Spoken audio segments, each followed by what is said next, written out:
What's up, everybody? Happy Wednesday. Welcome to a new version of Happy Hour. So excited to be here with y'all. I hope this is going live. I don't actually know if it is or not, but I'm going to talk as if it is. Anyways, I have been looking for more opportunities to get out and talk about things that really matter to me. Yes, it is live. Sweet. Things that really matter to me. And I have been doing that a lot through content. I've been doing that a lot through written content on LinkedIn, have been starting to do more video content on YouTube. But I'm just feeling this need to share and express and talk about the things that I'm learning, things that I'm doing with clients, things that are working for me, things that aren't working for me. And so I want to make this a regular thing. My plan is to do this Wednesdays, likely going to be Wednesdays at 5 p.m. since 5 p.m. is happy hour. And we'll be talking about a different topic every week. This week, I'm talking about well-being and self-care because I think that these are incredibly important topics. And if I think about the things and learnings that have made the biggest difference for me over the last, 2.5, 3 years, it's definitely been well-being and taking care of myself. Because when I look back on when I first started as an entrepreneur, my approach to work was to be overwhelmed all the time, was to be constantly busy. A big reason for that was because that's what I thought. That's where I thought my value and my worth as a human being came from, was being busy. And so even though I wasn't necessarily effective or productive, I thought that I needed to be busy all the time. So as a result, I was constantly anxious, constantly overwhelmed, burned out, literally felt like I was pushing through resistance to go out and do anything.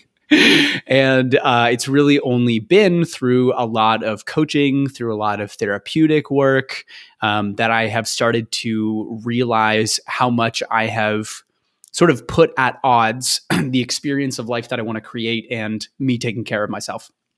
And I'm just not willing to do that anymore because it's not worth it. No amount of results is worth having a shitty experience, not having a good day-to-day moment to moment experience. And that's the thing that matters most to me, is how do I in each moment get the most out of that moment? How do I love myself the most in each moment? How do I become as present as possible in each moment? How do I facilitate my creativity and energy so that when I'm out sharing it with people, it has an impact, and I'm not needing to work 10 to 12 hours a day. I can instead work 3 to 4 hours, and I am just as productive, and I can create the exact same level of results. And what I find too is, and this is likely because it's a big part of my story, I tend to attract a lot of clients who also struggle with well-being and with being overwhelmed and with being burned out. And I think a lot of it has to do with conditioning. A lot of it has to do with how we are conditioned as human beings, and taught or not taught to relate to our own emotional needs, whether we even understand what those are, how we're taught to relate to our bodies, like our physical needs from a well-being perspective, mental, emotional, spiritual. Like, we're taught how to function in normal, regular society, how to like follow laws and like get a job and pay our taxes and such. But we're not necessarily equipped to actually take care of ourselves in the way that we need to. And so what ends up happening is you start to see things like depression being on the rise, anxiety being on the rise, obesity, health problems, people being incredibly lonely, and all of the diseases and illnesses that come from that. So I think there's a lot of power in helping people better understand what well-being means, what it is, how to take better care of themselves, how to recognize and meet their needs more consistently and more regularly. It's definitely been a process for me. A lot of it's been experimentation, like doing a lot of reading. I'm reading a book right now called Rest, which has been super powerful and impactful. a lot of the training programs that I've been in, like accomplishment coaching, which was the coach's training program that I went through, was super effective and powerful for that. But it's been understanding and paying attention to what are the needs that I have on a regular basis, on a day-to-day basis, week-to-week basis, for my emotional needs, mental needs, physical needs, spiritual needs, and then starting to implement structure to meet those. So the thing that I would offer is, if you find yourself in a place right now where you feel overwhelmed, you feel burned out, you feel a bit disconnected, or just feels like there are aspects of your experience that are not optimal, that are not ideal, part of the place to start is actually getting clear on what are the needs that I have, that I know that I have, and how can I start to meet them in a more regular and consistent way. So part of this actually could be, you could literally do this right now, or literally do this right after this video is over. Sit down and just journal and ask yourself, in the following 5 areas, there's probably more, but these are the 5 main ones that I use. So spiritual, relational, physical, mental, emotional. In those 5 areas, what are the needs that you have? What do you need emotionally? Could be stuff like having regular conversations with people where you're able to vent about your emotions and talk about your emotions.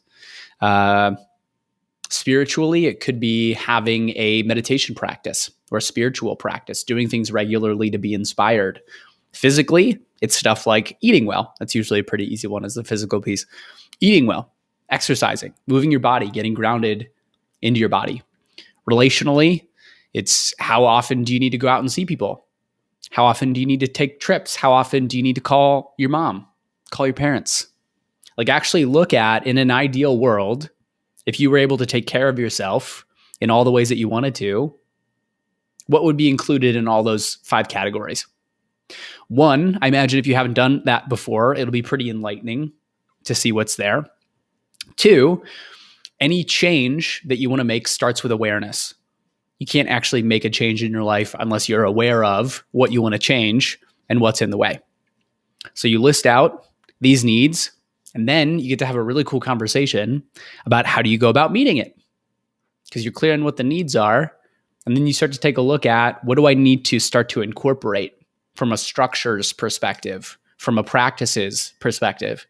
Because it's one thing to recognize that you need to call your mom more regularly. And then it's another to ask yourself, how am I going to do that? Like, how am I actually going to hold myself accountable to calling my parents more regularly? Are you going to call them every Sunday? You're going to call them every other day? Whatever the cadence is. Look at what are the practices and habits that you want to start to form around meeting those needs on a more regular basis. Huge, huge, huge, huge. So that's what I would suggest for getting started in that conversation. I did have a couple questions that people asked that I thought were really interesting, and I wanted to talk a little bit about those. So my good friend, Bob Conlon, asked, how do you get started when you have no energy? So I was thinking a little bit about this, and there are 2 things, well, kind of 2 phases or 2 different areas that I would suggest. And to determine where to put your focus, it's a question on, is this a chronic issue, or is this something that's momentary? When you're asking yourself, like, how do I get started on this thing if I don't have any energy? Do you find that you're there regularly? Has this been happening for the last week, for the last month, for the last year? Or is this literally today, I don't have any energy and I don't feel like getting started? Because how you approach those 2 things will be somewhat different, probably some overlap between the 2. But for the first one, when you're looking at chronic, it actually goes back to what we started this conversation with. It's a conversation around, how are you regularly becoming aware of the needs that you have and consistently putting structures in place to go out and meet those needs? And looking at, where is the misalignment? What is out of integrity, quote unquote? What's out? If you don't have any energy, why don't you have any energy? Is your sleep off? Are you not eating correctly? Do you feel lonely? Are you not connecting with people in the way that you need to? Are you repressing your feelings? How often are you talking with people about your feelings? Like, it's actually, if it's a chronic issue, it needs to be a systematic approach to changing it over time so that it no longer becomes an issue. Because until you, this is a huge thing, right? Until you actually address the underlying core problem, the symptoms will continue. This is a lot of times, as a sidebar, a lot of times this is how we try and approach problems. We look at something that isn't working and we say, I want to fix that problem. And so we try and address the symptom instead of addressing the underlying core issue. An example, if you're tired all the time, addressing a symptom is drinking more coffee. You're trying to fix a problem. Like, hey, I don't have any energy. I'm going to drink this coffee so I have more energy. You're fixing a symptom, your tiredness. While the core issue, the core problem underneath that is that you're not making the time to get the sleep that you need to, or you don't have good sleep hygiene, whatever it is. That's the core underlying issue. And that's the thing that needs to be addressed first and foremost. Otherwise, symptoms will continue to pop up, and continually fixing problems and putting Band-Aids on things is really tiring. It's very, very tiring.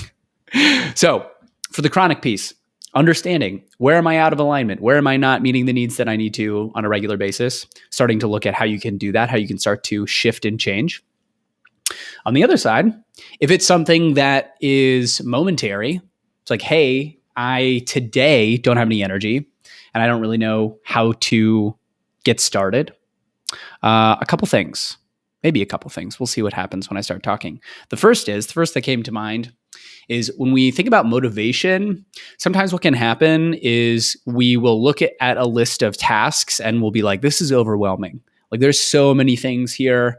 I don't even know how to get started. I don't even know where to start. I don't have the motivation to start. So instead of looking at it as eating the entire elephant, so to speak, what is the smallest thing that you can do in service of getting started?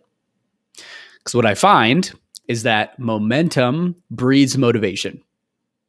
And this is how I try and structure my days. I used to do like really really detailed time blocking of my days.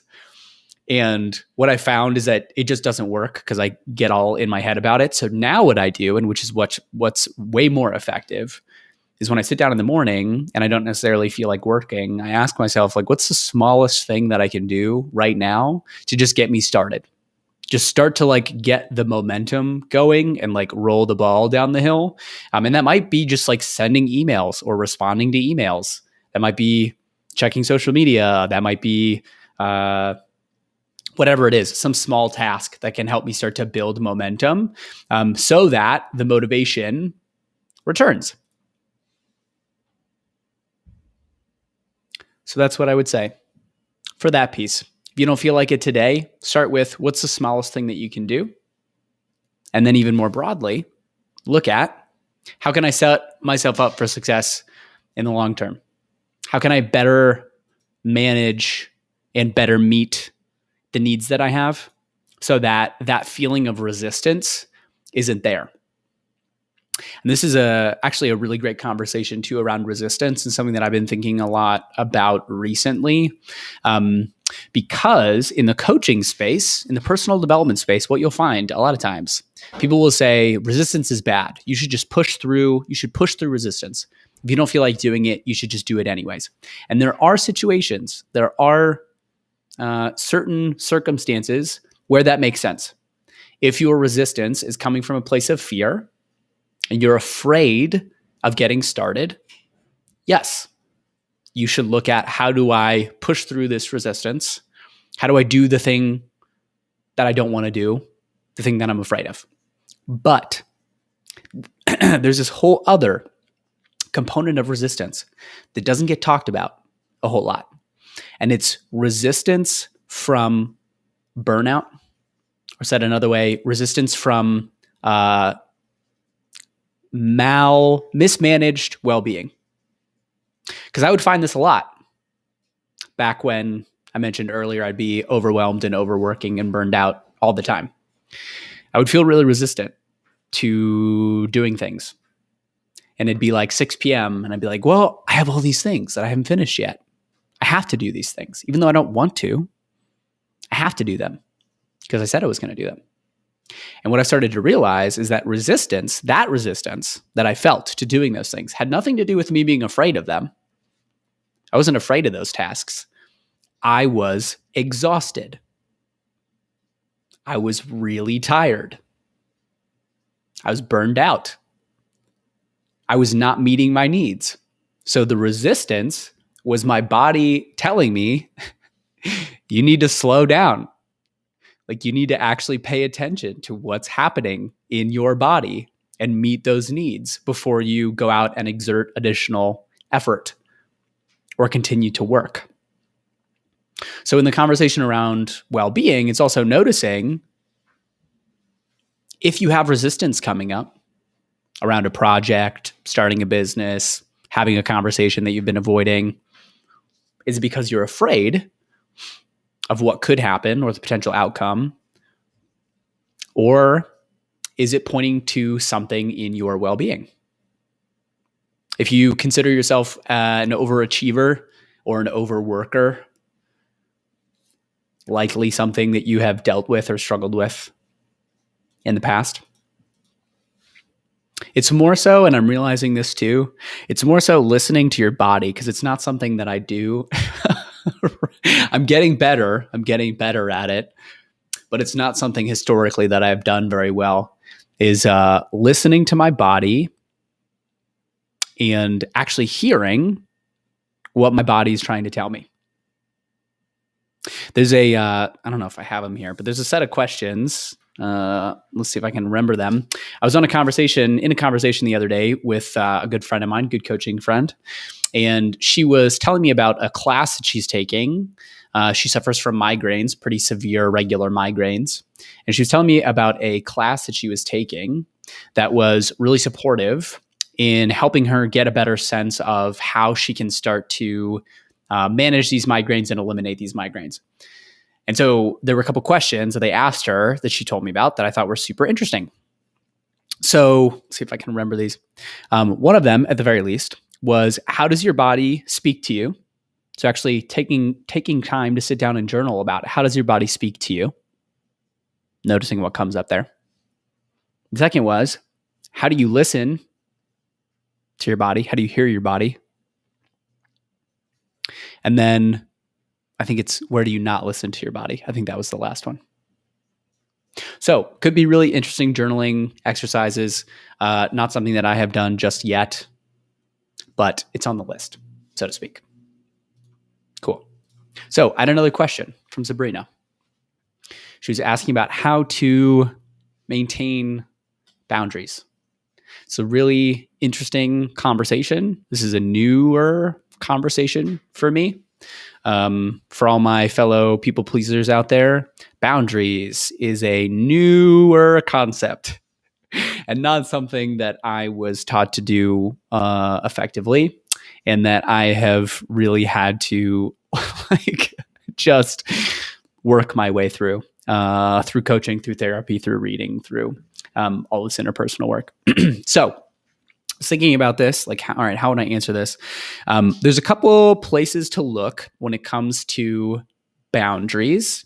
I think the biggest is energetic boundaries. Like, the broadest category is energetic boundaries. So how do you maintain and retain the energy that you need to best operate optimally on a day-to-day basis, which is kind of a broad way to look at it.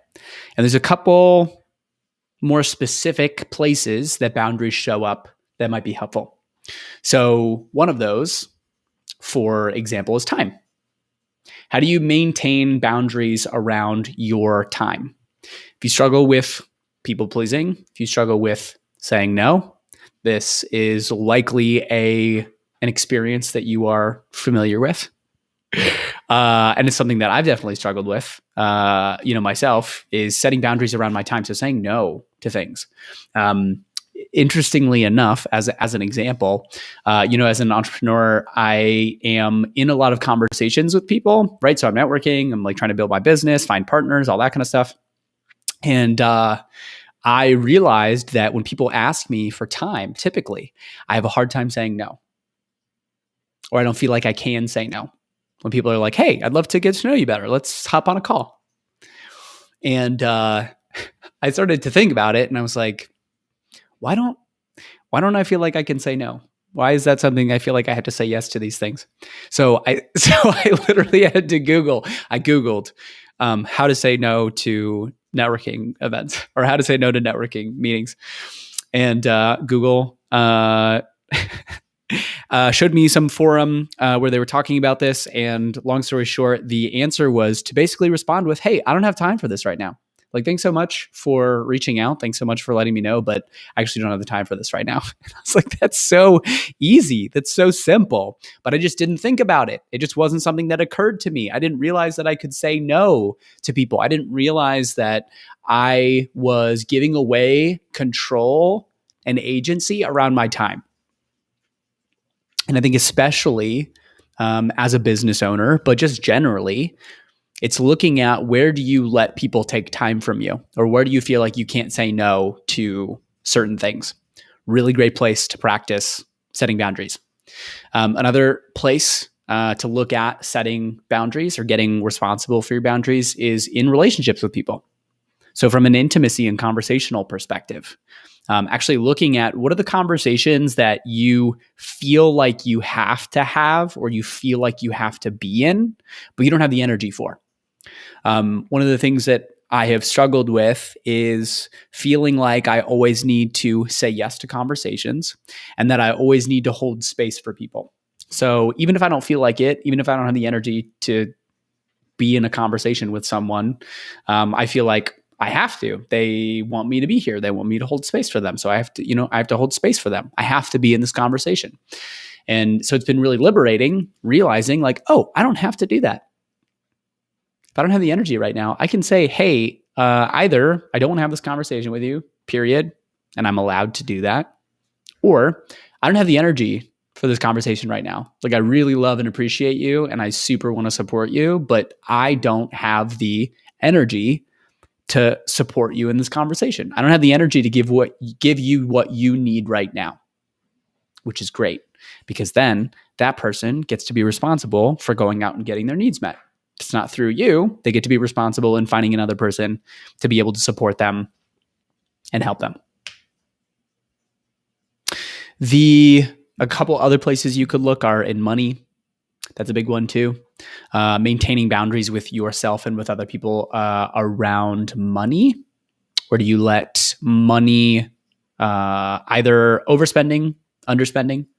Where are you not being responsible for the flow and stewardship of your money? It's been a big one for me. But what I would say overall, really great strategy and opportunity to look at boundaries is, where are the places in your life where you feel like you're doing the things because you feel like you should be doing them? I should be in this conversation. I should go to this party. I should ask this person to hire me. And looking at what has you doing that versus honoring what you actually need in the moment, which a lot of times is saying no thanks, asking for your time back, which you can do at any point in time too. Because part of this, like I said earlier, part of this whole game in creating any sort of change is awareness comes first, right? So you have to be aware of the change that you want to make. But in the beginning, how it usually goes is you don't realize that you crossed a boundary, or you let someone cross a boundary, until after it's happened. And so it's kind of like this, well, shit, like it already happened type of deal. Couple things. One is, even if a lot of times what I find is, even if there has been a boundary that you either let someone cross, or you said yes when you wanted to say no, you can still go back and change your answer. I've been doing that more recently when I realize like, oh, hey, I said yes to this thing, but I'm not actually a yes. I'm not actually a hell yes. I'm a no to this thing. I'll say yes, and then I'll go back and say, hey, things have actually shifted for me, and this is not something that I want to participate in anymore. And I'm allowed to. I'm allowed to do that. So going back and rewriting a decision, remaking a decision, totally fine, totally okay. Or the other piece to keep in mind when it comes to noticing, and when it comes to noticing, is that it gets better over time. So when they talk about change, behavioral change, there's 3 stages. You first notice it after it happens. So after you let someone cross a boundary, you notice it afterwards. Second phase is you notice it while it's happening. Still might make the same decision, but you notice it while it's happening. And then the third is you notice it before it's happening. But the only way to move through that process, the only way to move through those steps is to actively practice noticing, to actively practice being aware. So if boundaries is something that you're looking at doing a better job of, or just getting more responsible for your boundaries, setting better boundaries, the encouragement is to look at how can you remind yourself to be aware of your boundaries on a more regular basis. And this could be having a standing conversation with someone every week where you talk about boundaries. This could be literally a visual display. So like putting it on your phone or putting it on your calendar, putting it on a sticky note or Post-it note, somewhere that you're going to see it, like somewhere that will visually remind you to do that thing. I had a client recently. We were talking about her saying no to things, and so she bought a bracelet, and she wears this bracelet, and it's a reminder to her to say no to things more regularly. So it's like whatever is going to support you in making noticing the boundary more of a regular practice. Super great. Would also invite you to consider taking on an inventory too of your current boundaries. So a good way to do this is literally just journal and ask yourself, what are the boundaries that I have in my life? You could specifically look at time, energy, money, relationships. Where am I letting my boundaries be crossed? What are the boundaries that I would like to have or like to implement? And based on that information, you can then actually actively go out and do something about it. So after you've journaled about it, take a look at what are the things that I can do now? So boundaries with family, for example, or boundaries with other people. Great opportunity to be proactive. Be proactive about it. Don't wait for it to happen where you're likely going to put yourself in a situation where you'll let someone cross your boundary, if that's been your history. Like actually have an active, proactive conversation with them about how it could go different. It's like, hey, I want to have a conversation with you. I noticed that in our conversations, I'm having this experience and I don't want it to go that way anymore. So here's what I'm going to be practicing. I just wanted to let you know and would love your support. Potentially uncomfortable, potentially weird if you've never had that kind of conversation before, but the opportunity is huge because that is you proactively taking control back, exercising your power and your agency as an individual and as a human being, and creating this boundary, which is going to help you take better care of yourself. So inventorying, journaling, what's currently so, take action on where you notice you're out of boundaries. And then, what was the last one? Yes, notice. Just notice. Set things up, set reminders, set visual displays, whatever's going to be most supportive and helpful for you. Amazing. Well, it's 5:30. This was brilliant and lovely. Appreciate all y'all for watching. Definitely want to do this more regularly. If you enjoyed this, please let me know in the comments what resonated with you, what clicked for you, what additional questions you have. If there's any other topics that you'd like me to cover in future lives, because I really love talking about this stuff. But anyways, happy hump day, y'all. Hope you all have a great rest of your week. And